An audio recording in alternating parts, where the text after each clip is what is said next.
અમર વારસો ગુણાતીતનો સતત ચાલતો શ્રી હરિતણો ભક્ત પ્રાગજી શાસ્ત્રી યોગીજી શ્રી પ્રમુખને શ્રી મહંતથી શ્રી સ્વામિનારાયણ ભગવાનની જય. અક્ષર પુરુષોત્તમ મહારાજની જય. ગુણાતીતાનંદ સ્વામી મહારાજની જય. ભગતજી મહારાજની જય. શાસ્ત્રીજી મહારાજની જય. યોગીજી મહારાજની જય. પ્રમુખ સ્વામી મહારાજની જય. ગુરુ હરિ મહંત સ્વામી મહારાજની સુરત અક્ષરધામ મહોત્સવની. અક્ષર બ્રહ્મ ગુણાતીતાનંદ સ્વામીએ એમના ચોથા પ્રકરણની 136મી વાત કરી છે. એ વાત આપણે પહેલાં સાંભળીએ અને પછી તેમના ઉપર નિરૂપણ સાંભળીએ. સ્વામિનારાયણ હરે સ્વામિનારાયણ હરે.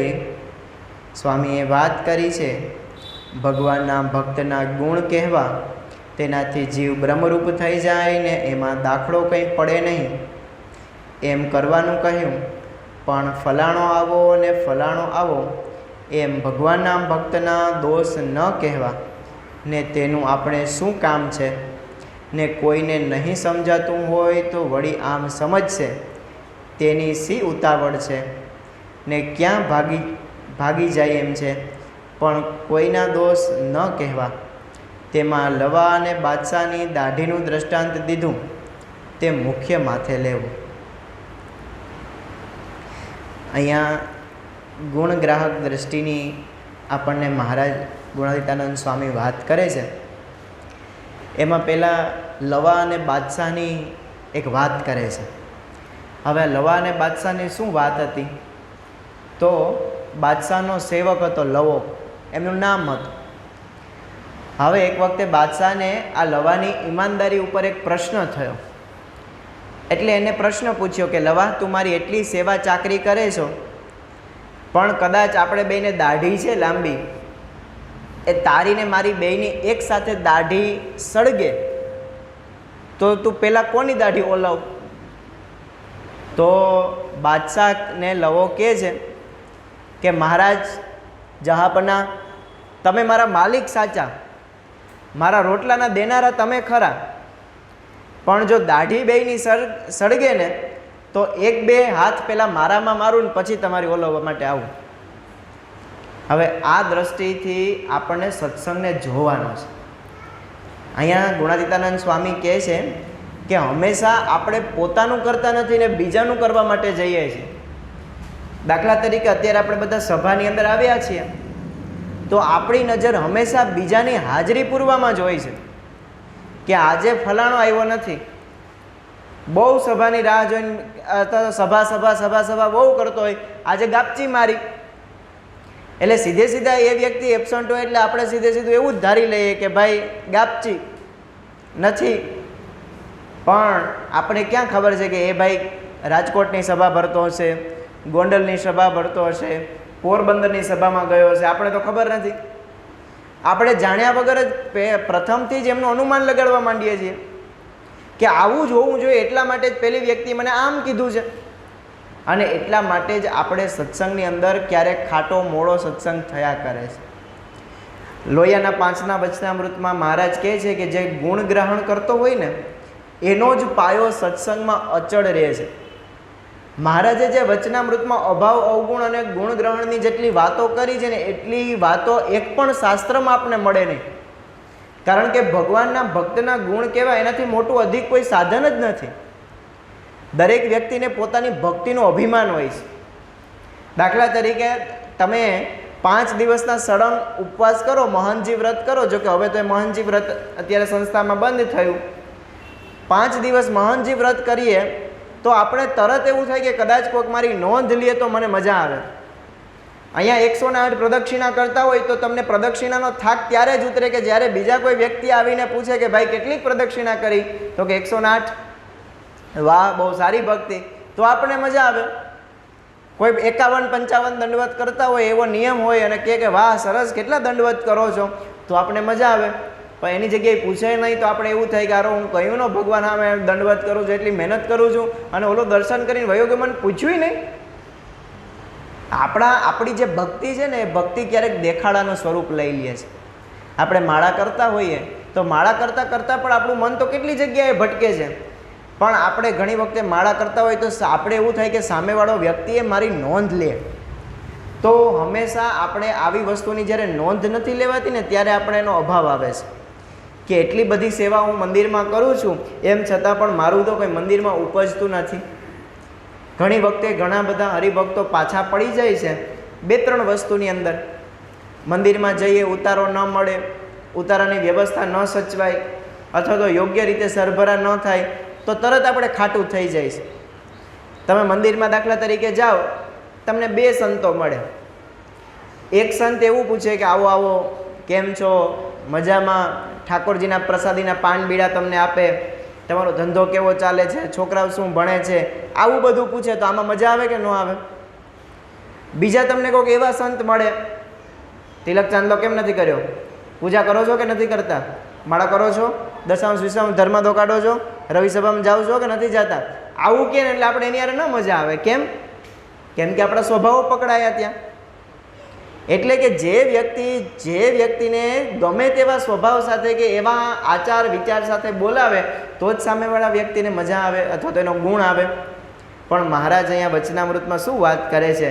પ્રથમના 28ના વચનામૃતમાં મહારાજ કહે છે કે જેને અવગુણ લેવાની ટેવ પડી તે અર્ધબળિયા કાષ્ટની જેમ ધૂધવાયા કરે પણ તેમને સુખ શાંતિ થતી નથી.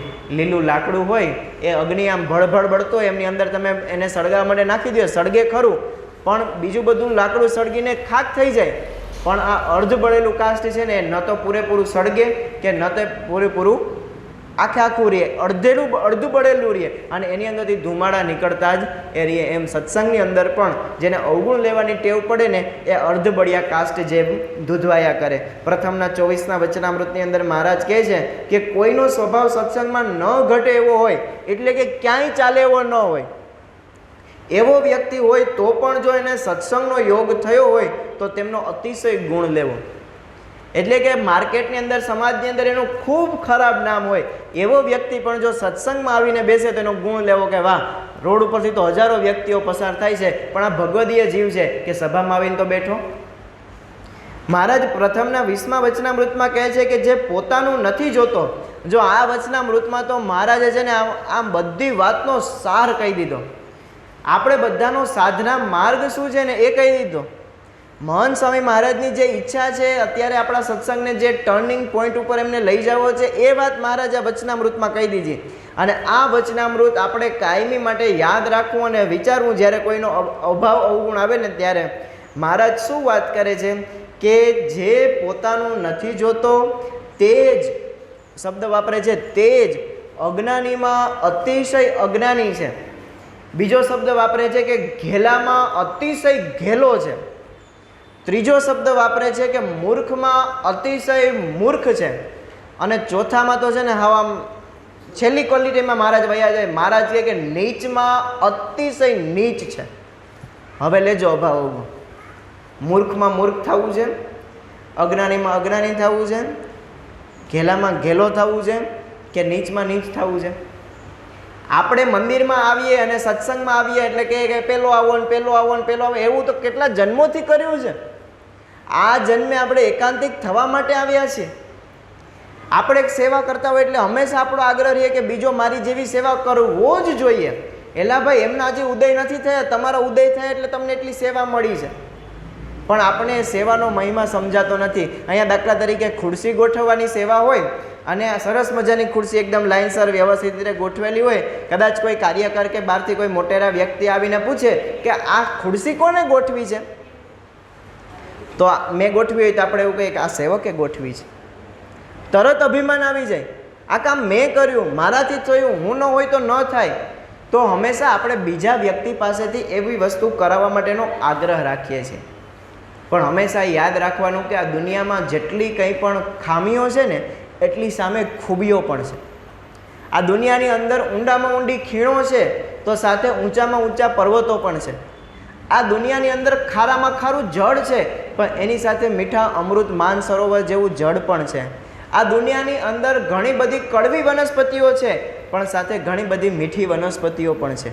આ દુનિયાની અંદર ઘણા બધા કડવા ફળો પણ છે પણ સાથે ઘણા બધા અમૃત ફળો પણ છે. તો એમ દુનિયા એ ખામીઓ અને ખૂબીઓથી ભરેલી છે, એમ માણસ પણ ખામીઓ અને ખૂબીઓથી ભરેલો છે. આપણા બધાની અંદર કંઈક ને કંઈક ખામી અને ખૂબી રહેવાની જ. અને એટલા માટે જ પ્રમુખ સ્વામી મહારાજ અવારનવાર કહેતા કે આ સત્સંગ છે ને એ સમુદ્ર જેવો છે, કહેતા કે દરિયા જેવો છે. એની અંદર આપણે બે વસ્તુ મળે. પહેલી વસ્તુ માછલા પણ મળે અને મોતી પણ મળે. આપણે શું થવાનું ને આપણે વિચારવાનું. આપણે શું થવાનું? માછલા પકડવા હોય તો માછીમાર થવાનું અને મોતી જોતા હોય તો મરજીવા થવાનું. તો આપણે આ સત્સંગની અંદર જો માછલા પકડનાર માછીમારી જેવું જ કામ કર્યા કરશું, આવો આવો આવો આવો, તો આપણું જીવન છે ને માછીમારી જેવું અશુદ્ધ થશે. તો એટલા માટે હંમેશા આપણે અભાવ અવગુણથી દૂર રહેવું જોઈએ. અને ખરેખર છે ને સૃષ્ટિમાં બદલાવ નહીં થાય, આપણી દ્રષ્ટિમાં બદલાવ જરૂરી છે. આપણે જોવાનો અભિગમ બદલી નાખશું. જેવો મહાભારતની અંદર દુર્યોધનને પૂછવામાં આવ્યું હતું કે આ દુનિયા કેવી છે, આ દુનિયાની અંદર બધા જ માણસો કેવા છે? તો દુર્યોધને કીધું કે બધા જ નીચ નફટ નાલાયક હરામી હરામખોર 420 માણસો છે. આ સેમ ટુ સેમ પ્રશ્ન યુધિષ્ઠિર રાજાને પૂછવામાં આવ્યો કે રાજન, આ દુનિયામાં બધા કેવા માણસો છે, આ દુનિયા કેવી છે? યુધિષ્ઠિર રાજા કહે કે બધા જ સારા છે, બધા જ સજ્જનો છે, બધા જ સારા માણસો છે. તો જો જોવાનો દ્રષ્ટિકોણ, એ જ સમયમાં એક જ સાથે રહેતા એક જ પરિવારના સભ્યોનો દ્રષ્ટિકોણ જુદો જુદો હતો. તો વિચાર કરીએ કે આપણે બધાને છે ને જોવાનો દ્રષ્ટિકોણ અલગ અલગ હોવો જોઈએ. હોસ્પિટલની અંદર આપણે બધા અહીં આવ્યા છે ને, પ્રમુખ સ્વામી મહારાજ, મહંત સ્વામી મહારાજ અને શ્રીજી મહારાજની હોસ્પિટલમાં આવ્યા છે. અહીંયા બધા જ દર્દીઓ જ છે. અહીંયા બોલનાર પણ દર્દી છે અને સામે તમે બધા સાંભળનાર પણ દર્દી જ છે. દાખલા તરીકે આપણે અત્યારે કોઈ સરકારી જનરલ વોર્ડની અંદર જઈએ અથવા તો કોઈ પણ હોસ્પિટલના જનરલ વોર્ડની અંદર જઈએ તો ત્યાં બાજુમાં ખાટલા રાખેલા હોય. માનો કે 20નો એક રૂમ છે, 20 પેશન્ટ રહી શકે એવો રૂમ છે, બધા જ ખાટલા ફૂલ છે. એમાં એક વ્યક્તિનો હાથ ભાંગી ગયેલો છે.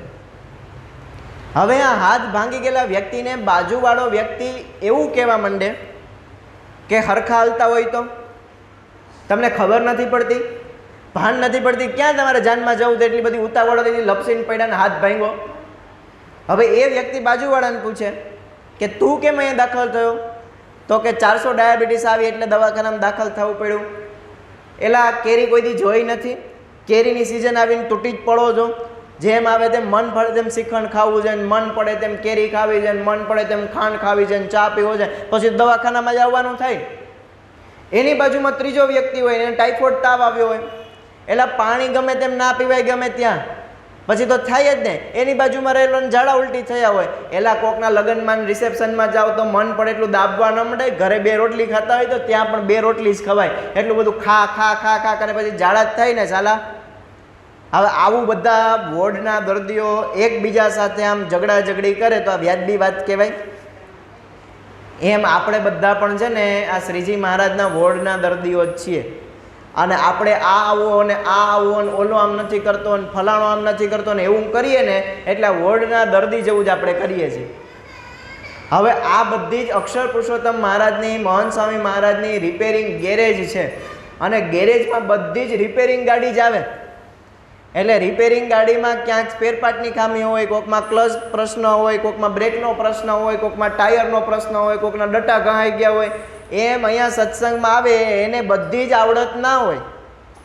કોઈને પૂજારીનું કામ ફાવતું હોય તેને ખુરશી ગોઠવતા ના આવડતું હોય, કોઈને ખુરશી ગોઠવતા આવડતું હોય ને પછી ઠાકોરજીની સેવા કરતા ન આવડતું હોય, કોઈને પ્રવચન કરતા આવડતું હોય ને કીર્તન ગાતા ન આવડતું હોય, કીર્તન ગાતા આવડતું હોય ને બારોબાર રસોઈ બનાવતા ન આવડતું હોય. દરેક વસ્તુઓની જુદી જુદી વેરાયટીઓ આ સત્સંગની અંદર હોય. રસોઈ હોય તો રસોઈની અંદર ખાલી મીઠાનો સ્વાદ ન આવે, રસોઈની અંદર હળદરનો સ્વાદ ન આવે, ચટણીનો સ્વાદ ન આવે, પણ આ બધી જ વસ્તુઓ મિક્સ થઈ અને સરસ મજાનું શાક બનાવી દે. એમ આપણે સત્સંગમાં જુદી જુદી આવડતવાળા લોકો ભેગા મળીને જો કામ કરીએ ને તો આ સત્સંગ છે ને એ ખરેખર દીપી ઉઠે. પણ આપણે હંમેશા બીજાની જ વસ્તુ દેખાય છે, આપણે આપણી પોતાની વસ્તુ જોતા નથી. મહંત સ્વામી મહારાજ એક વખતે ત્યાં રસ્તામાંથી પસાર થતા હતા.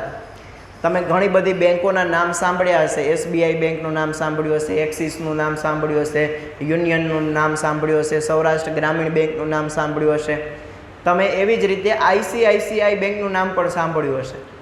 પણ મહંત સ્વામી મહારાજ આ બોર્ડ પાસે જેવા પહોંચ્યા ને એવી રીતના ત્યાં ગાડી કોઈ કારણોસર સ્ટોપ થઈ. મહંત સ્વામી મહારાજનું સીધું જ ધ્યાન આ ICICI બોર્ડના બેંકના બોર્ડ ઉપર પડ્યું. તો મહંત સ્વામી મહારાજે તરત જ ત્યાં એક એવું વાક્ય બોલી ગયા જે વેધક વાક્ય છે. મહંત સ્વામી મહારાજ તરત શું બોલ્યા? ICICI. હવે આમાંથી જેટલા અંગ્રેજી ભણ્યા છે ને એને બધાને ખબર પડે વિપુલભાઈને. IC એટલે પોતાને જુઓ, પોતાને જુઓ, પોતાને જુઓ. હવે આટલી વખત આપણે બેંકના બોર્ડ જોયા છે, પણ આ બેંકના બોર્ડમાંથી આવો ગુણ ગ્રહણ કર્યો છે કે હંમેશા પોતાની જાતને જુઓ. હવે જ્યારે ICICI બેંકનું નામ સાંભળો ને એટલે આ પ્રસંગ યાદ કરજો કે મહંત સ્વામી મહારાજે હંમેશા પોતાની જાતને જોવાનું કહ્યું છે. અને ખરેખર આપણે આપણી પોતાની જાતને જ જોતા નથી. એક વખતે એક ટ્રેનમાંથી એક શેઠ પસાર થતા હતા, સાથે એક ચોર પણ હતો. હવે આ ચોર હતો ને એને ખબર પડી ગઈ કે આ શેઠ પાસે છે ને પૈસા છે, કેમ કે ચોર બહુ હોશિયાર માણસો હોય. પણ એને શેઠને ખબર પડી ગઈ કે આ ચોર મારી પાછળ થયો. શેઠ પણ વાણિયો હશે એકદમ વેપારી કે આને આપણે પૈસા દેવા નથી, બરાબર ભલે આપણી પાછળ પાછળ ફરતો પણ. એટલે જે કંઈ પણ પૈસાની થેલી હતી પોતાની પાસે રાખે. પણ જેવો ચોર થોડોક આડાઅવળો થયો ને એટલે આ વ્યક્તિએ શું કર્યું કે ટ્રેનમાં એ જે ચોર હતો ને એના ઓશિકાની નીચે જ પોતાની પૈસાની થેલી રાખી દીધી. અને ઘસઘસાટ આ શેઠ પોતે સૂઈ ગયો. આ શેઠ સૂઈ ગયો ને એટલે પેલા ચોરે શું કર્યું કે એનો સામાન બધો જ ફફોરવા માંડ્યો. નીચે જુએ ને ઉપર જુએ ને આ બાજુ જુએ ને પેલી બાજુ જુએ ને ઓશિકાની નીચે હાથ નાખે ને બધું જ જોઈ લીધું. અને પેલો શેઠ તો એકદમ નિરાતે ઘસઘસાટ ઊંઘતો હતો. સ્ટેશન આવ્યું, પેલા શેઠ ઉઠ્યા, ચોર તો સામે હતો. પેલા શેઠે શું કર્યું, પેલાનું ઓશિકું આમ ઉંચકાવ્યું અને ત્યાંથી પોતાની થેલી લીધી અને પોતાની પાસે મૂકી. પેલા કે આવો તો શેઠ ક્યારેય જોયો નથી, બરાબરનો બુદ્ધિશાળી મારો વાલો. તો કે આવું તમે કેમ કર્યું? તો કે મને ખબર હતી કે ચોરની દ્રષ્ટિ હંમેશા બીજી વસ્તુમાં જ ફાફાફોરા કરવાની હોય, પોતાના ખીચામાં જોશે જ નહીં. એમ આપણે બધા પણ આવી જ રીતે કરીએ છીએ. હંમેશા આપણે આપણી જાત સામે જોતા જ નથી, બીજા સામે જ જોઈએ છીએ. કોઈ હરિભક્ત મંદિરમાં આવે, અઠવાડિયામાં એક વખત સભામાં આવતો હોય કે સંતો પધારે ત્યારે સભામાં આવતો હોય, એ પ્રસાદ લેવા માટે કંઈક વિશિષ્ટ પ્રસાદ એ લીલાભાઈને બનાવ્યો હોય અને પ્રસાદ લેવા માટે આવે ને કોઈ વ્યક્તિ એવું બોલે કે આ તો છે ને ખીચડીનો પ્રસાદ હોય ને તો જ આવે, કે વડાનો પ્રસાદ હોય ને તો જ આવે, દાબેલીનો પ્રસાદ હોય ને તો જ આવે, બાકી આને કંઈ સભાને કંઈ લાગે વળગે નહીં. જો આવું બોલીએ ને, આવો શબ્દ આપણાથી ન બોલે. મંદિરમાં આવે એ મહાન ભાગ્ય આપણે પણ ગયા જન્મમાં ખીચડી ખાધી હશે ક્યાંક. આપણે પણ કોઈક હરિભક્તના ગોળાનું પાણી પીને બેઠા હશો ત્યારે અહીંયા બધા અત્યારે અહીંયા કાર્યકર તરીકે કે સફેદ જબ્બા લેંગામાં કે પછી હરિભક્ત તરીકે આપણે અહીંયા બેઠા છીએ.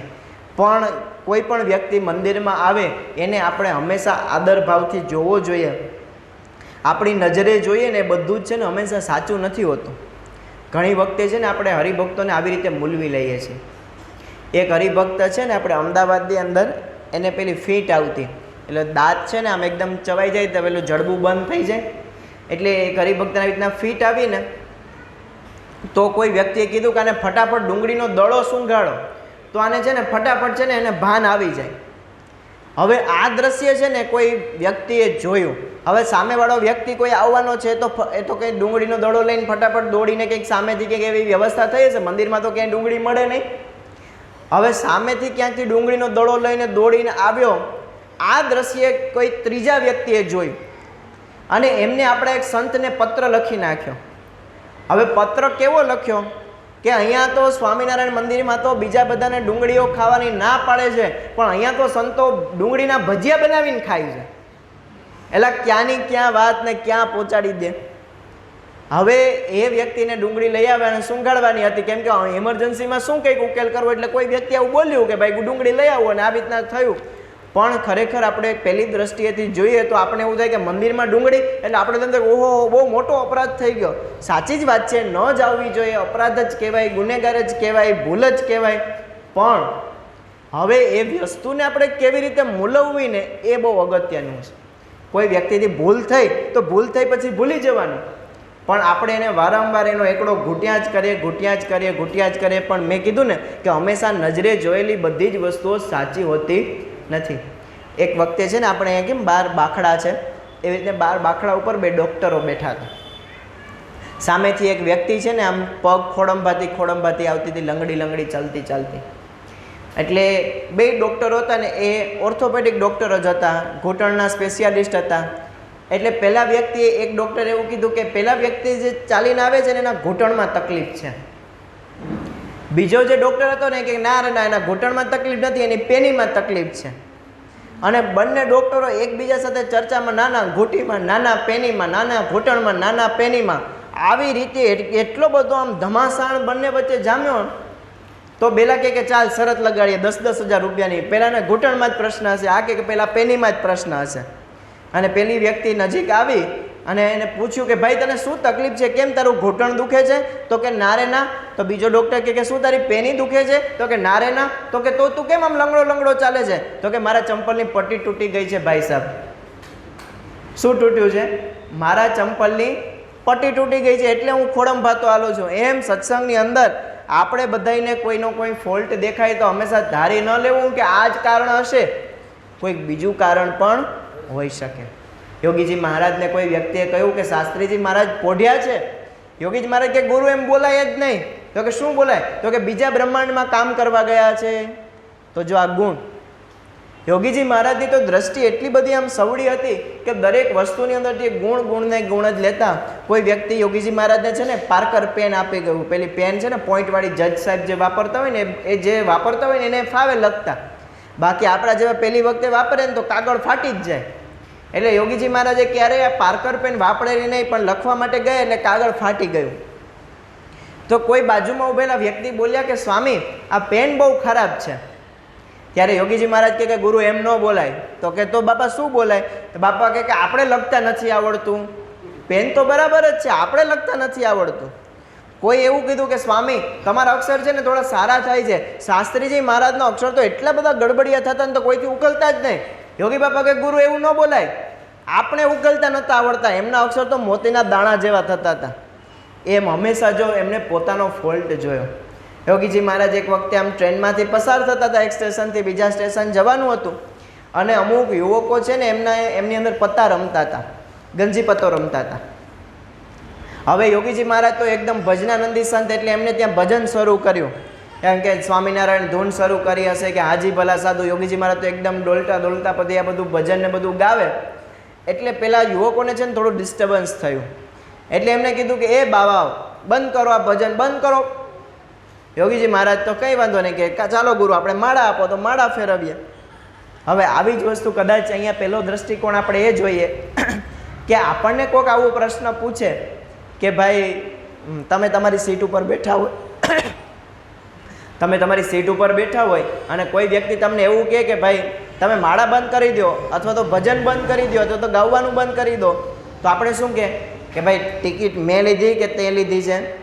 પહેલો પ્રશ્ન આપણે આ કહીએ, મારા બાપુજીના પૈસા છે કે તારા બાપુજીના પૈસા છે? બીજો પ્રશ્ન આપણે આવો કરીએ, હું મારી સીટ ઉપર બેસીને ભૂવાયા ધૂણાવું તને શું? ત્રીજો પ્રશ્ન આપણે આવો કરીએ. યોગીજી મહારાજ આમાંથી એક શબ્દ બોલ્યા નહીં. યોગીજી મહારાજ શું બોલ્યા કે કંઈ વાંધો નહીં, આપણે ભજન કરીએ શાંતિથી. ભજન શરૂ કર્યું. પેલા યુવકો તો એકદમ પત્તા રમવા માંડ્યા. પત્તા રમતા છે ને એટલું બધું ભાન ભૂલી ગયા કે એનું સ્ટેશન ભૂલાઈ ગયું. યોગીજી મહારાજ તો એકદમ આમ માળા કરતા હતા ધ્યાનમાં બેસીને. તો પેલા યુવકો છે ને એકદમ આફડા ફાફડા થઈ ગયા. ખબર પડી કે એનું સ્ટેશન ભૂલાઈ ગયું. કોઈ બાજુમાં ઉભેલા સંતે કીધું કે સ્વામી જો તમારા જેવા મોટા સંતનો દ્રોહ કર્યો ને તો આ વ્યક્તિ સ્ટેશન ભૂલી ગઈ. યોગીજી મહારાજ કે ગુરુ એમનો અભાવ ન લેવાય, એમાંથી ગુણ લેવાનો. હવે આમાંથી તમને શું ગુણ આવે? કઈ રીતે આમાંથી ગુણ લેવો? આપણે કે ભાઈ ભજન બંધ કરાવ્યું એને તો મારું, તરત જ આપણે આવો શબ્દ કહીએ. યોગીજી મહારાજ શું બોલ્યા કે ગુરુ આપણે એના જેવું જો એને જેવું પત્તામાં ધ્યાન હતું, જેવું પત્તા રમવામાં રમતમાં જેવું ધ્યાન હતું ને એવું આપણે જો ભગવાન ભજવામાં ધ્યાન હોય ને તો જગતની માયા એ ભૂલાઈ જાય. તો જો આ યોગીજી મહારાજે જે સવડો દ્રષ્ટિકોણ રાખ્યો, બધી જ વાતની અંદર એમને સવડો વિચાર જ રહેતો. જંબુસરની અંદર એક વખતે યોગીજી મહારાજ પધરામણી માટે ગયેલા અને રાતવાસો ત્યાં જંબુસર ગામની અંદર જ કરેલો. અને એ સમયે ત્યાં ઈશ્વરભાઈ નારાયણભાઈનું ઘર હતું. હવે આ વિસ્તાર એવો છે કે ત્યાં છે ને માકડ વધારે થાય, માકડ. એટલે આ માકડ થતા હતા તો યોગીજી મહારાજ રાત્રે જે જગ્યાએ સૂતા હતા ને ત્યાં પણ ઘણા બધા માકડ હતા. એટલે સવારે છે ને આપણા ધીરેન્દ્રભાઈ વીછી એ યોગીજી મહારાજ પાસે આવ્યા તો યોગીજી મહારાજ સહજતાથી બોલ્યા કે ધીરેન્દ્ર, આજે ઊંઘ બહુ જબરદસ્ત આવી. એટલે યોગીજી મહારાજને આવું બોલતા જોઈએ ને એટલે પહેલાંને આશ્ચર્ય થયું કે યોગીજી મહારાજને તો મચ્છર પણ એટલા બધા કરડે. કેમ કે અમુકનું લોહી એવું હોય કે એને મચ્છર કરડે ને અમુકનું લોહી એવું હોય કે એને મચ્છર પણ ના સૂંઘે. એટલે આ વ્યક્તિ કહે કે બાપાને તો મચ્છર પણ એટલા કરડે અને માકડે મૂક્યા નહીં. બાપા, અહીંયા તો માકડ એટલા બધા હતા કે તમારી ચાદરમાંથી જે 20-25 માકડ ભેગા કર્યા છે ને વાટકીમાં પેલું પાણી નાખીને એની અંદર રાખેલા. એટલે એને તરત બતાવે કે બાપા, તમારી ચાદરમાંથી તો એટલા માકડ નીકળ્યા, તમને કેમ સુવા દીધા હોય? યોગીજી મહારાજ તો એકદમ આક્રમક થઈને યોગી મહારાજ કે ગુરુ બોલાય જ નહીં, માકડ શબ્દ બોલજો જ નહીં, આ તો હરિભક્તના માકડ કહેવાય. એટલે હરિભક્તના માકડ કંઈ કરડે નહીં. એ માકડની તો ખબર નથી કે આ કંઈ ઈશ્વરભાઈ નારાયણભાઈના ઘરના માકડ છે ને આ યોગીજી મહારાજ બહુ મોટા ગુરુ છે ને કરડાય નહીં. તો પહેલાં શું બોલ્યા કે સ્વામી, અરે આ તો મૂકે એવા નથી, બધાને ઊંઘ ડિસ્ટર્બ થઈ. યોગીજી મહારાજ કે શબ્દ બોલશોમાં, હવે જો માકડ શબ્દ બોલ્યા ને તો ઉપવાસ પડશે. પેલા કે સ્વામી માફ કરજો. તો જો વિચાર કરીએ કે યોગીજી મહારાજની ગુણગ્રાહક દ્રષ્ટિ કેવી હતી કે એ માકડને પણ હરિભક્તના માકડનો સંબંધ સમજતા હતા. તો સંબંધે કરીને દિવ્ય છે. એમ આપણે તો આપણે આ એવો સમુદાય મળ્યો, એવો સત્સંગ સમુદાય મળ્યો કે મંદિરમાં આવનાર દરેક હરિભક્ત એ દિવ્ય છે.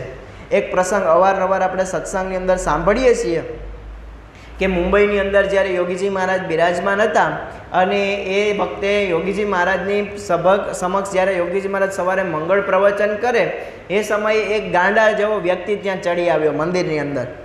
અને સવારની અંદર હજી તો મહંત યોગીજી મહારાજ કંઈક પ્રવચન શરૂ કરે ને એ પહેલાં વ્યક્તિ પાવો વગાડે. હવે પાવો કંઈ શંખ જેવા રાગમાં નહોતો કે આમ સરસ મજાના રાગ તાલની અંદર વાગે. હવે પાવો એટલે પેલો 10 રૂપિયાવાળો અત્યારે છોકરાઓ મેળામાંથી લઈ આવે ને જે પો પો પો વાગે ને આમ તમારા કાન છે ને એને ફાડી નાખે ને એવી વસ્તુ. તો આ યોગીજી મહારાજની સમક્ષ આ પાવો વાગ્યો એટલે યોગીજી મહારાજ કે વાહ ગુરુ વાહ, બ્રહ્માનંદની મૂર્તિ ખડી કરી દીધી. હવે આ પાવો વાગે એમાં શું બ્રહ્માનંદ સ્વામી ક્યાં, શીઘ્ર કવિ ક્યાં, સતાવધાની કવિ ક્યાં.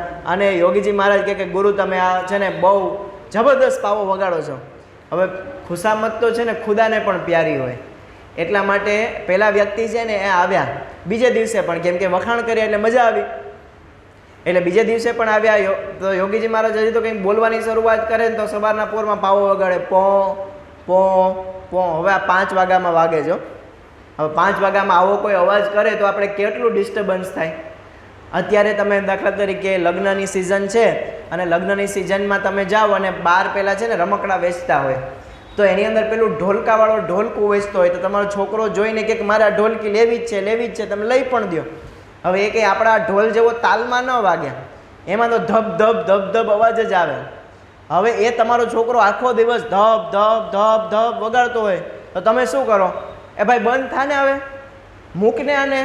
અહીંયા સુધી આપણે ખીજાય પછી શું કરીએ કે એને આડોવડો કરીને ઢોલને ક્યાંક મેળા ઉપર ચડાવી દઈએ.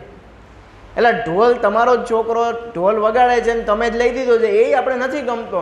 તો સવારના પોરમાં 5 વાગ્યામાં આવો પાવો વગાડે કાનમાં તો કેમ મજા આવે? આપણા બધાને તો કેવી સિસ્ટમ હોય કે સવારના પોરમાં આપણે તો અલાર્મની રિંગ પણ આપણે સેટ કરેલી હોય કે આપણે કેવો અલાર્મ ગમે. એ અલાર્મ વાગે ને તો પણ મારા જેવા તો કેટલી વખત સ્નૂઝ કરીને સૂઈ જાય કે હજી બંધ હજી બંધ હજી બંધ. આપણો અલાર્મ સેટ કરેલો પણ આપણે સવારના પોરમાં નથી ગમતો. તો આ સવારના પોરમાં પાવો કેમ ગમે?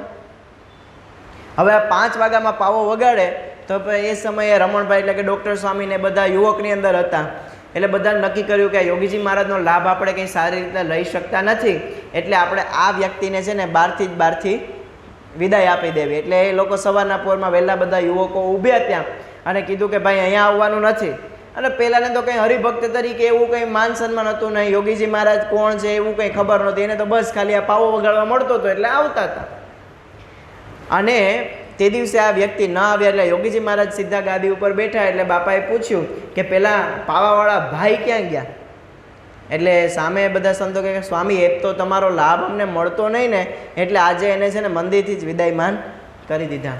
યોગીજી મહારાજને આમ એટલો બધો આમ ધ્રાસકો પડ્યો ને કે આમ બહુ મોટી અમૂલ્ય વસ્તુ પોતાના હાથમાંથી વહી ગઈ હોય. યોગીજી મહારાજ આમ માથે હાથ મૂકીને કહે કે ગુરુ, તમને ખબર છે કે અક્ષર પુરુષોત્તમ મંદિરના પગથિયા કોણ ચડે? તો સામે બધા આશ્ચર્યમાં પડ્યા કે બાપા ખબર નથી. તો કે જેમણે 10,000 વર્ષ સુધી ઊંધે માથે સોપારી ઉપર તપ કર્યું હોય ને એ આ અક્ષર પુરુષોત્તમ મંદિરના પગથિયા એ ચડે. તમે એ વ્યક્તિને આ લાભ લેતા લેતા એ રોક્યો. એટલે અહીંયા મંદિરમાં આપણે જેટલા કંઈ પણ બેઠા છીએ ગમે તેવા હોય, પણ આપણું મિનિમમ ક્વોલિફિકેશન શું છે? 10,000 વર્ષનું તપ. તો આપણે એટલું કરીને મંદિરમાં બેઠા છીએ, આટલું કરીને આપણે ભગવાનનો યોગ થયો છે. તો હવે આપણે શું કરવાનું? તો મંદિરમાં આવનાર દરેક વ્યક્તિ દિવ્ય છે, બધાના ગુણ લેવાના. હરિભાઈ મગન બાપા રોજ સવારે અહીંયા ઠાકોરજીને શણગાર કરવા માટે આવે છે, તો આપણે એમનો ગુણ લઈએ. અહીંયા આપણા શું નામ, તમારા ભાઈનું નામ ભૂલાઈ ગયું, સંજયભાઈ અહીંયા બેઠા છે. તો સંજયભાઈ રોજ અહીં મધુબેનને થાળની અંદર મદદ કરવા માટે આવે છે. સાંજની સંધ્યા આરતીની અંદર હોય, રોજ પ્રદક્ષિણા ફરતા હોય. મધુબેન રોજ બપોરનો સરસ મજાનો થાળ બનાવે છે. આપણા કેટલા બધા હરિભક્તો રોજ રાત્રે સરસ મજાનો થાળ ઠાકોરજીને લઈ આવે છે. અહીંયા આપણા વિજયભાઈ છે, મંડળ સંચાલક તરીકે ખૂબ સારી સેવા કરે છે. અહીંયા રાજુભાઈ લીલા બાપાના બધા રસોડા વિભાગની અંદર ખૂબ સારી સેવા કરે છે. આપણા કૌશિકભાઈ છે, આપણું બધું નાણાં વિભાગ એ બધું સંભાળે છે. તો આવી રીતે આપણો દિવ્ય સત્સંગ સમુદાય છે. કેશવાલા સાહેબ છે, બધી વ્યવસ્થાનું આપણે જ્યાં કંઈ પણ કામ હોય તે બધું સંભાળે છે. તો આ બધી વસ્તુઓ જોઈએ તો આપણે વિચાર આવે કે ખરેખર આપણે આ કેટલો દિવ્ય સત્સંગ સમુદાય મળ્યો છે. એક વ્યક્તિથી કોઈ કામ થતું નથી, એક હાથેથી ક્યારેય તાળી વાગતી નથી. તો એમ બધી જ વસ્તુઓ જો ભેગા મળીને સારામાં સારી રીતે કાર્ય કરીશું તો આપણું સત્સંગ છે ને દીપી ઉઠશે. ગોરધનભાઈ કોઠારી વડતાલ મંદિરના સર્વ વ્યક્તિ કહેવાય. એ વ્યક્તિએ ભગતજી મહારાજને પૂછેલું કે તમે પણ સ્વામિનારાયણ ભગવાનનું ભજન કરો છો અને હું પણ સ્વામિનારાયણ ભગવાનનું ભજન કરું છું, પણ જેવો આનંદ તમને છે એવો આનંદ મને કેમ નથી થતો? ત્યારે ગોરધનભાઈને ભગતજી મહારાજે કહેલું કે અહીંયા બધા જ હરિભક્તોને સંતો છે, એને બધાને તમે બ્રહ્મની મૂર્તિ દેખો ને તો તમને આનંદ એ થશે. તો આવી રીતે આપણે જો સત્સંગની અંદર બધાના ગુણ ગ્રહણ કરતા રહેશું ને તો સત્સંગની અંદર આપણે ખૂબ આનંદ આવશે. પણ આપણે કોઈ વ્યક્તિની ખામી દેખાય તો આપણે એને છે ને જગછતરાઈ કરીએ અને ગુણ દેખાય ને એ દબાવીને રાખીએ. ખામી કંઈ પણ આવીને તો બધાને 5-25 વ્યક્તિને કહીએ, પણ સારી વસ્તુ હોય ને ન કહીએ. પણ ખરેખર એનો મતલબ એવો નથી કે આપણે કોઈની ખરાબ વસ્તુ છે કેવી ન જોઈએ, એનો કંઈ ભૂલ થતી હોય તો ત્યાં આંગળી ન ચીંધવી જોઈએ, પણ જવાબદાર વ્યક્તિને કીધા પછી ભૂલી જવાનું. આપણે શું રાખીએ કે આપણે એ વ્યક્તિની હાલત આવી થવી જોઈએ ને એવું મનમાં આપણે ધારીને બેઠા હોઈએ કે આ વ્યક્તિનું મેં પેલા વ્યક્તિને ફરિયાદ કરી દીધી ને એટલે હવે બસ એનું આવું જ કરવાનું છે. સંતોને મેં કેટલી વખત કીધું કે આમ કરો પહેલાં નામ ખીજાવ, પણ સ્વામી ખીજાતા જ નથી. હવે આપણા મનમાં એવું હોય કે આવા શબ્દો કે તો જ એને ખીજાયા કહેવાય. એટલે ભાઈ એવું ના હોય. દરેક વ્યક્તિને કહેવાની કંઈક રીત હોય. તો આપણે બધા છે ને એક વખતે યોગી આપણા ડૉક્ટર સ્વામી છે ને આપણે અટલાદરાની અંદર હતા અને અટલાદરા વિસ્તારની અંદર એક હરિભક્તના ઘરે પધરામણી હતી. જુઓ, ખરાબ વસ્તુ છે એમને કહેવાની, ખોટી વસ્તુ હોય ને કહેવાની રીત હોય. આ રીત આપણે આ પ્રસંગમાંથી શીખવા મળે. અટલાદરાની અંદર આ ડૉક્ટર સ્વામી હતા, પધરામણી કરવા માટે એક હરિભક્તના ઘરે જવાનું થયું. તો ઘણી વખતે આપણે કેમ સામે રહેતા હોય, બંને હરિભક્તના ઘર હોય. દાખલા તરીકે કેશવાલા સાહેબનું અમારું ઘર છે, એમ સામે છે. તો એવી જ રીતે પેલા વ્યક્તિના ઘરે, જેના ઘરે પધરામણી કરવા માટેનું હતું ને, એ ઘરે યોગીજી ડૉક્ટર સ્વામી પધરામણી કરવા માટે જતા હતા. ગાડીના આગળના ભાગની અંદર બેઠા હતા ને એમના ખૂણા ઉપરનું મકાન એક આપણા હરિભક્તનું મકાન હતું. આ હરિભક્તે પોતાના હિંચકા ઉપર બેઠા સિગારેટ બીડી પીતા હતા. એટલે ડૉક્ટર સ્વામી આ દ્રશ્ય જોઈ લીધું, પણ ડૉક્ટર સ્વામીને પોતાની આંખો ઉપર વિશ્વાસ આવતો નથી કે આ વ્યક્તિ ક્યારેય બીડી પીવે નહીં, કેમ કે એમને તો શાસ્ત્રીજી મહારાજ વખતનો સત્સંગ. એટલે ડૉક્ટર સ્વામીએ શું કર્યું કે પહેલાં હરિભક્તના ઘરે પધરામણી કરી આવ્યા, પછી પોતે મંદિરે આવ્યા અને મંદિરે આવી અને આપણા રાજેશ્વર સ્વામી છે, આપણા ત્યાંના કોઠારી સંત છે, એ બંનેને બોલાવ્યા કે મારે પહેલાં હરિભક્ત છે ને મળવું છે, એને મળવા માટે થઈને મંદિરે બોલાવો ને. કેટલો આગ્રહ છે. પહેલાં વ્યક્તિને બોલાવવા માટે આવ્યા, પહેલાં વ્યક્તિ પણ તાબડતોબ આવે કે ડૉક્ટર સ્વામીને મારે શું કામ પડ્યું. એટલે ડૉક્ટર સ્વામી આવ્યા, સેવક સંત હતા એમને બહાર મોકલ્યા કે તમે બહાર જાઓ. એ પછી ડૉક્ટર સ્વામીએ શું જોયું કે આજુબાજુમાં જોયું કે બધી બારી બંધ છે ને, એસી ચાલતું હતું એટલે બારી બધી બંધ હતી, બહાર પણ બંધ હતું.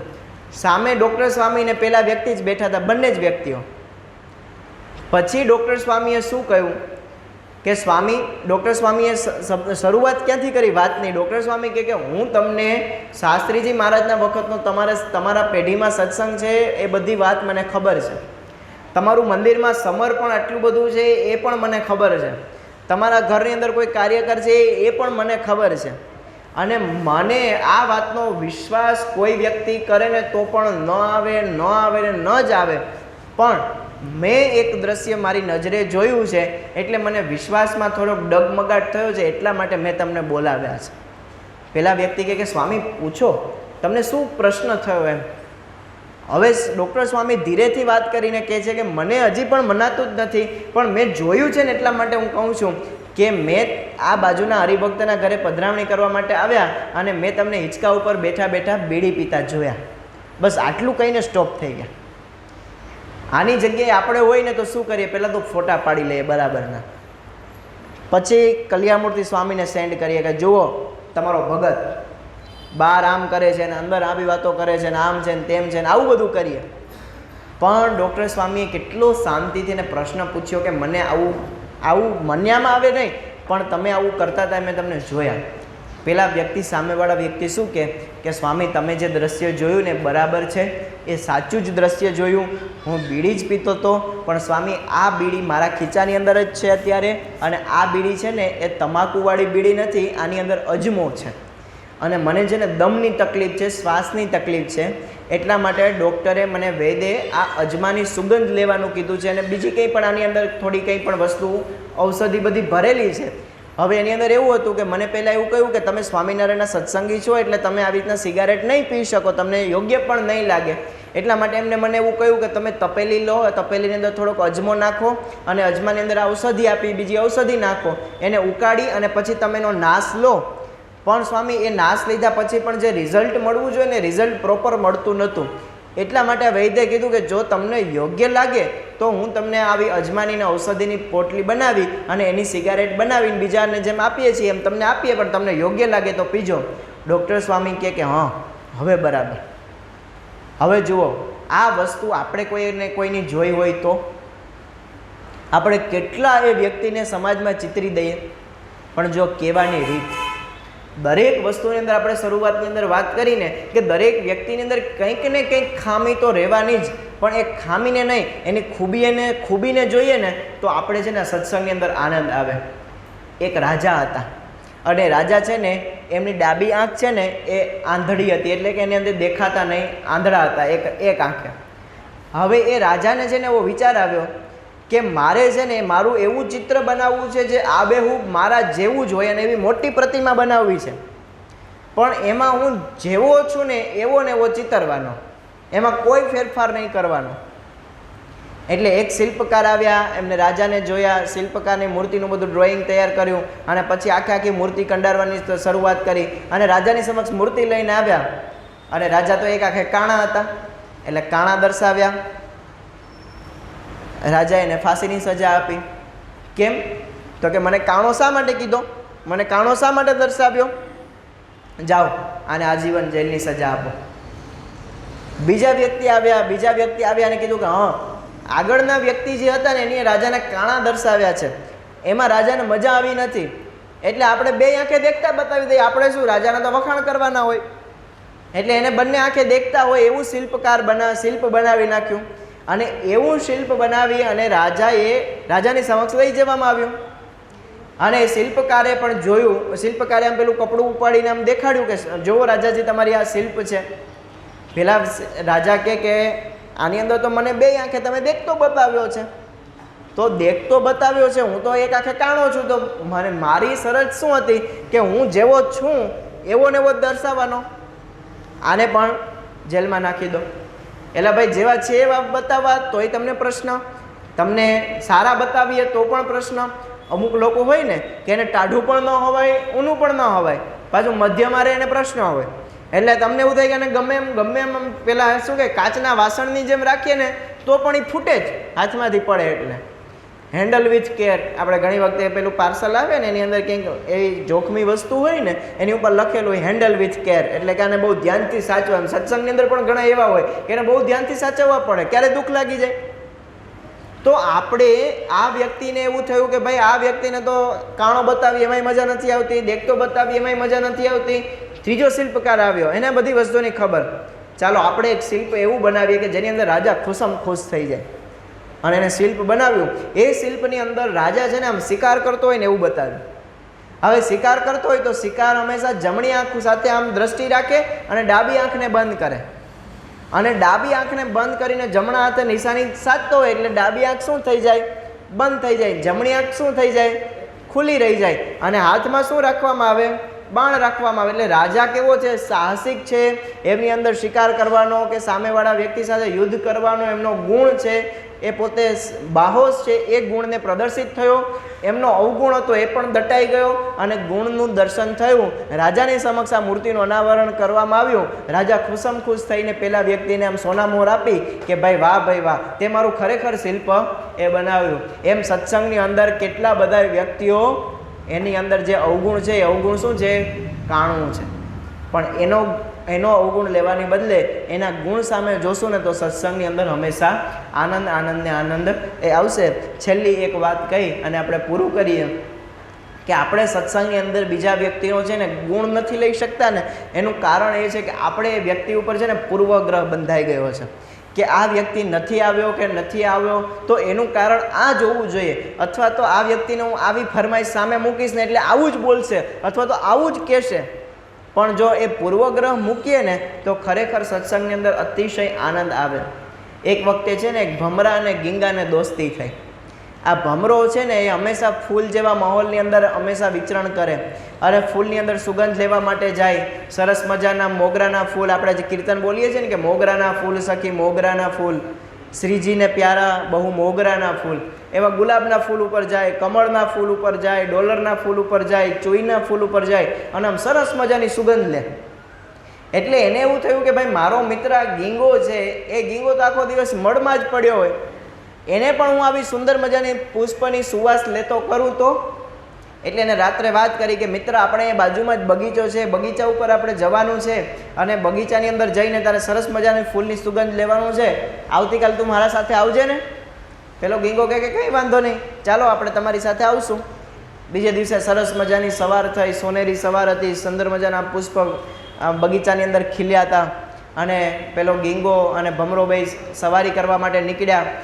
સવારી કરી અને સીધા પુષ્પ ઉપર આવીને બેઠા અને પેલાને કીધું કે જો આ ગુલાબનું ફૂલ છે અને એકદમ દેશી ગુલાબ છે એટલે જે એમની સુગંધ આવશે લે સુગંધ. એટલે ભમરાએ છે ને આમ ઊંચો શ્વાસ લીધો, જેમ સવારના પોરમાં બાબા રામદેવ બધાને લેવડાવે છે ને, શ્વાસ ઊંડો લો છોડો, શ્વાસ ઊંડો લ્યો છોડો, એવી રીતના કીધું પેલા ભમરાને કે શ્વાસ ઊંડો લો ઉપર લ્યો. એટલે પેલા ગીંગાએ લીધું, શ્વાસ ઉપર લીધો, છોડ્યો, તો એના મોઢા ઉપર કંઈ આનંદ જ ના આવે. અમુક વ્યક્તિઓ છે ને એને એવું જ હોય, એને તમે ગમે એટલા રાજી કરવાનો પ્રયત્ન કરો ને હસે જ નહીં, સિરિયસ જ હોય. ને ઘણા વ્યક્તિને એવું હોય કે સિરિયસ પ્રસંગમાં પણ એકદમ રાજી હોય. ઘણા વ્યક્તિ એવા હોય કે એમ કે 7-8 વર્ષે દીકરાનો જન્મ થયો હોય તો કે ભાઈ અમારે તો ઘરે દીકરો હતો નહીં અને કંઈ આમ અમારે તો કંઈ આવું હતું ને 7 વર્ષે અમારે તો ગઈકાલે અમારે કંઈ દીકરો આવ્યો એના સમાચાર આવી રીતના માંદગી જ ભરેલા સવાર આપણે આમ શું કહેવાય કે ના ન્યૂઝ આપે. અને કોઈના બાપા હોય 80-85 વર્ષના, આપણે નાની ઉંમરના નથી જવા દેતા, પણ 80-85 વર્ષના કોઈના દાદા હોય એને કે ભાઈ મારા દાદા તો છે ને એટલા બધા આમ તમે જોવો ને તો એને મજા આવી જાય. અને છે ને મારો ભાઈ રમેશ, અને રમેશને છે ને આમ ચોથા માળ ઉપર રહેતો હતો અને હું છે ને પહેલા માળ ઉપર રહેતો હતો. એટલે એને એવું થયું કે ભાઈ મારે છે ને રમેશના ઘરે જવું છે. અને રમેશના ઘરે ગયા અને એક દિવસ રોકાણા. એટલે પછી તો શું થાય કે આકાશનું અંતર અને રમેશના ઘરનું અંતર આમ થોડુંક નજીક થાય. એટલે ઉપડી ગયા મારા દાદા તો. એટલે દાદા વયા ગયા હોય એના સમાચાર આમ એકદમ આનંદમાં આપતા હોય. અને કોઈના ઘરે આમ સારો પ્રસંગ હોય ને એના અમુક સમાચાર આમ માંદગી કે પહેલાં આપતા હોય. એટલે અમુકને છે ને ગમે તેટલો આનંદનો પ્રસંગ હોય ને એ પણ શોકનો જ પ્રસંગ હોય, અને અમુકના ઘરે શોકનો પ્રસંગ હોય ને એ પણ આનંદનો પ્રસંગ એ હોય છે. તો આવી જ રીતે પેલા ભમરો પેલા ગીંગાને લઈને ગયો, સરસ મજાના ફૂલ ઉપર લઈને ગયો, સુગંધ લેવડાવી કે સુગંધ લે, તો પેલો તો આમના માયુસ ને માયુસ, મજા જ ન આવે કોઈ રીતે. પછી કે હાલ આપણે મોગરાના ફૂલ ઉપર જઈએ. મોગરાની ફૂલની અત્યારે કેટલી સરસ મજાની સુગંધ આવે. 10-15 ફૂલ ઠાકોરજીને ચડાવ્યા હોય ને તો તમે અહીંથી પ્રવેશો ને તો ખબર પડી જાય કે આજે અહીંયા ડોલર અથવા તો મોગરો ચડાવેલો છે. તો એટલી બધી મોગરાની સુંદર સુવાસ આવે. તો મોગરા ઉપર લઈ ગયા અને કીધું કે અહીંયા ઊંડા શ્વાસ લે. પેલો ગીંગો ઊંડા શ્વાસ લે પણ કંઈ મજા જ ના આવે. ત્રીજી જગ્યાએ લઈ ગયા, ચોથી જગ્યાએ લઈ ગયા, બધા જ ફૂલ ઉપર ફેર્યા, પેલાને મજા જ ન આવે. પેલો ભમરો માયુસ થઈ ગયો, ખારો આ કેવો માણસ છે ખરડૂસ, એટલે આ બધા ફૂલ ઉપર લઈ ગયો અને મજા જ ના આવી. એટલે છે ને એને આમ જોયું એના નજીક મોઢા ઉપર, તો પેલો જે ગીંગો હતો ને એ જે મળ ઉપર બધું આમ સુગંધ લેવા માટે જતો હોય ને એની અંદર વીખતો હોય ને, તો એની જે બે ગોરીંડી હતી ને નાકમાં ફસાઈ ગયેલી. એટલે હવે ગમે એટલા ઊંડા શ્વાસ લઈએ સુગંધ કેની આવે? મળની જ આવવાની છે. એટલે એમ થયું કે ભાઈ તારું છે ને રિપેરિંગ જરૂરી છે. શું રિપેરિંગ? તો કે આ બોચી પકડી બરાબર નહીં, કે બાજુમાં તળાવ છે ત્યાં જબોડ્યો, એક ધુબાકો, બીજો ધુબાકો, ત્રીજો ધુબાકો, ચોથો ધુબાકો, પછી જોયું મોઢા ઉપર બરાબર કે ભાઈ નીકળી ગઈ છે નાકમાંથી ગીંગોળી. પછી હાલ તને ગુલાબના પુષ્પ ઉપર લઈ જાઉં, દેશી ગુલાબ ઉપર લઈ ગયા, વળી પાછી સુગંધ લેવડાવી કે હવે લે સુગંધ. અરે યાર શું સુગંધ છે યાર, મજા આવી ગઈ. અરે આનાથી સારા ફૂલ ઉપર લઈ જાઉં, તો કે ના અહીંયા મને રહેવા દો. અરે આનાથી પણ સારું ફૂલ છે, તો કે શું? તો કે મોગરા ઉપર લઈ જાઉં, ચૂઈ ઉપર લઈ જાઉં, ચંપા ઉપર લઈ જાઉં, ચમેલી ઉપર લઈ જાઉં. આખા બગીચાની સુગંધ લેવડાવી. ગીંગાને સુગંધ આવી ક્યારે? નાકમાંથી ગીંગોળી નીકળી ત્યારે. એમ આપણે બધા સત્સંગની અંદર આવ્યા છીએ તો બાજુવાળો આવો ને બાજુવાળી આવી, આ ગીંગોળી નીકળશે ને તો આ BAPS સત્સંગની સુગંધ એ આવશે, બાકી આ સુગંધ આવવાની નથી. તો આવો પૂર્વગ્રહ મૂકી અને આપણે જો સત્સંગ કરીએ તો ખરેખર સત્સંગની અંદર આનંદ આવશે. મહાન સ્વામી મહારાજને જેવો સત્સંગ કરાવવો છે, સંપ સુરજ ભાવને એકતા સાથેનો સત્સંગ એ આપણો બધાનો થશે, અને એવો સત્સંગ આપણો બધાનો થાય એવી બળ બુદ્ધિ શક્તિ મહારાજ સ્વામી આપે એ પ્રાર્થના. શ્રી સ્વામિનારાયણ ભગવાનની જય.